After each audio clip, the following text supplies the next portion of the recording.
Hi, welcome to Sonder Sisterhood. I'm Carrie, and this is a YouTube channel for the single and childless person. Our video today is declining invitations. As we're moving into spring and getting into Mother's Day, Father's Day, baby showers, wedding showers, all of those different showers, right, that come about.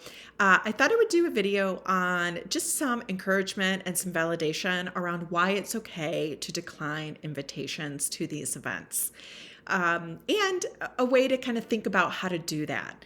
It's okay to set this boundary, and it's absolutely okay to turn something down that's going to create an emotional upheaval for you.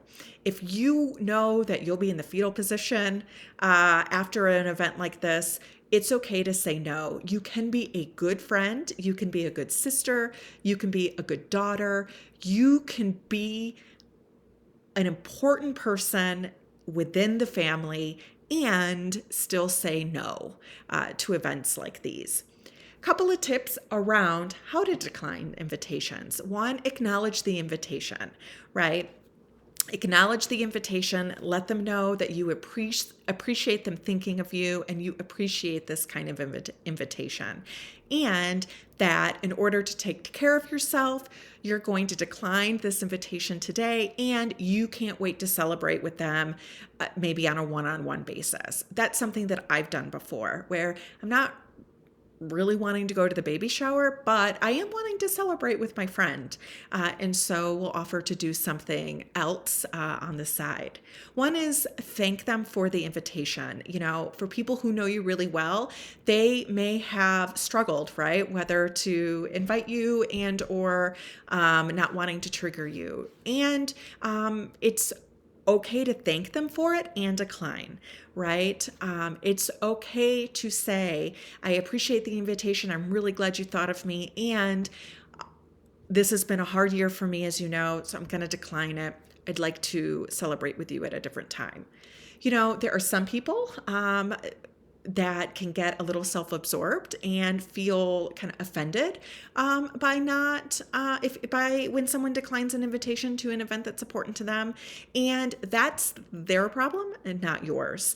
And just because somebody feels that way, that doesn't mean that that's accurate, right?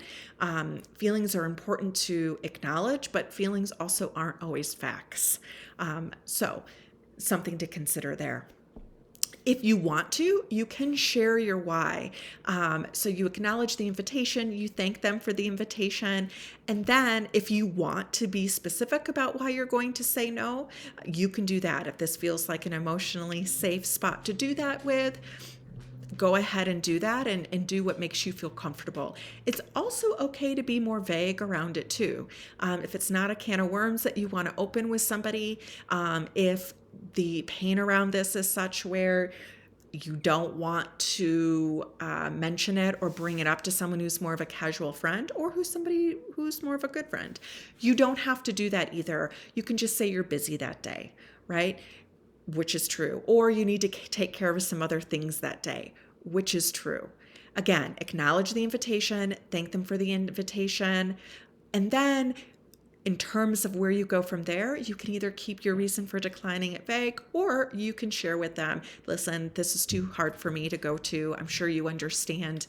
I love you, and I can't wait to celebrate with you at a different time. It's okay to take care of yourself. It's okay to put you on top of the list, particularly when we're talking about something that is so grief-laden as being childless, not by choice. And again, you can be a good friend and decline an invitation. Let me know in the comments some things that work for you, and continue to stick with Sonder Sisterhood for more tips, tricks, and resources along with encouragement on being single and childless, not by choice.